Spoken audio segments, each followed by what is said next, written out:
তাদের নিজের চেয়ে বউয়ের সম্পদ ২৫০০ গুণ বেশি। ইনকাম বেড়েছে ১০০০ গুণ, তাদের ইনকাম বেড়েছে ৫০০০ গুণ, তাদের নিজের চেয়ে বউয়ের সম্পদ ২৫০০ গুণ বেশি।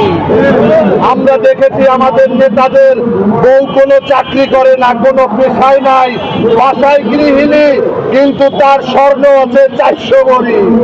তিনি নাকি কয়েকশো কোটি টাকার মালিক। তার সন্তান, তার ভাই বোন কেউ কোনো কাজ কাম করে না, কিন্তু শত শত কোটি টাকার মালিক হচ্ছে। আর নেতার বাৎসরিক আয় হচ্ছে ৩ লাখ টাকা, কারণ তাকে জনগণের সামনে হলফনামা দিতে হবে।